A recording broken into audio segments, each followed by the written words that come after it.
Introduction. Every day Rama's mother bought 2 liters of milk. However, today some guests are coming for dinner. She will be preparing custard. Therefore, she bought 4 liters of milk from the milk booth. How do we measure liquids? Let us find out in this lesson today. Objectives.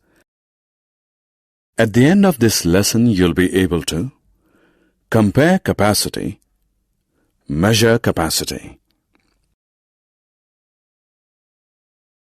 Capacity. Rama was playing in the garden. He saw 3 holes in the playground. He decided to fill them with water. Hole A gets filled with 5 mugs of water. Hole B gets filled with 7 mugs of water. And hole C gets filled with 3 mugs of water. Can you tell which is the biggest hole? Yes, hole B is the biggest hole. Capacity of containers.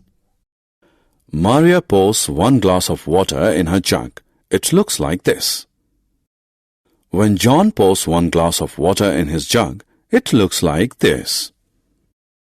Maria thinks she will have to pour around 2 glasses of water to fill the jug, while John thinks he will have to pour 1 glass of water to fill his jug. Can you tell whose jug holds more water? Yes, you are right. Maria's jug holds more water.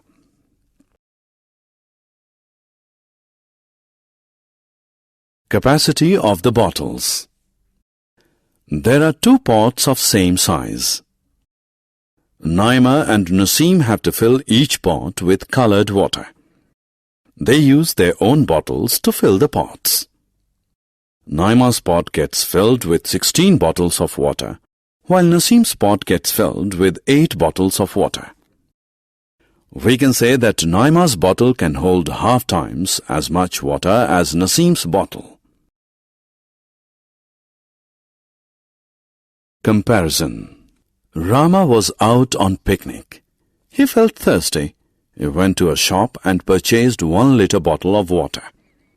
This bottle can hold 1 liter of water. There were other bottles of different capacity. This one held half liter and that one held 2 liters of water. The word liter is used to denote the capacity of a liquid. We will now pour water from this bottle in a vessel. We have seen that 1 liter water do not fill this vessel. This vessel holds more than 1 liter of water. Similarly, pour water from the bottle in these vessels. They also hold more than 1 liter of water. Measurement. Now let us pour milk from 1 liter bottle in this bowl. We have seen that milk is still there in the bottle. This means this bowl holds less than 1 liter of milk. Similarly, this pan holds less than 1 liter of milk. 1 liter is equal to 1000 milliliters. This means 1000 milliliters make 1 liter. Milliliters can also be written as ml. Summary. Let us summarize what we have learned. Capacity is the amount of liquid a container can hold. The word liter is used to measure the capacity of a liquid. 1 liter is equal to 1000 milliliters, or 1000 milliliter is equal to 1 liter.